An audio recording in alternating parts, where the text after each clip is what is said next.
Weighed in human costs, it is the Chinese who have paid the highest price for their rocket failures.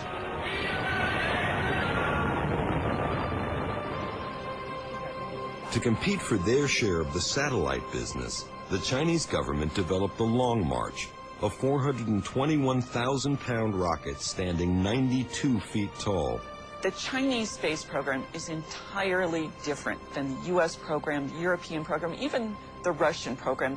And much of their program was under very, very Spartan and tough circumstances. They were basically trying to build rockets at a time when they were also trying to feed their people under famine conditions.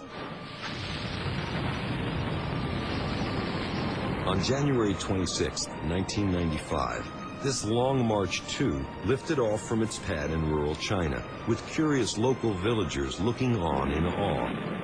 Within seconds, it had strayed off course and exploded. 6 villagers perished when it crashed near the pad.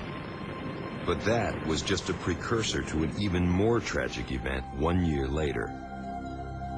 On February 14, 1996, the Long March 3 rocket sat on the very same pad as its ill-fated predecessor.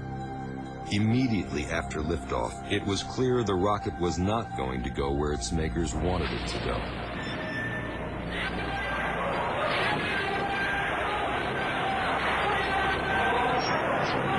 The rocket came crashing to Earth just seconds after launch. Initial reports of the failure's impact were murky, as foreign observers were kept sequestered in a bunkhouse for 5 hours before being released. This footage was taken secretly from a bus as visitors were whisked away from the disaster site.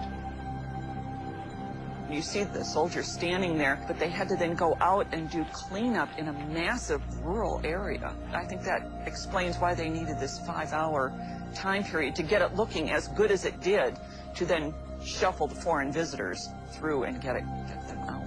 As the reports trickled out, the world soon became aware of an unprecedented human catastrophe.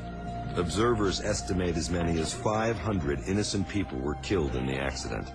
That certainly makes it the worst space launch accident in terms of loss of life, and even more than earlier Russian accidents.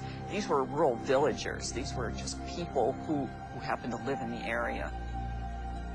The Chinese government blamed the rocket's failure on an unexpected gust of wind.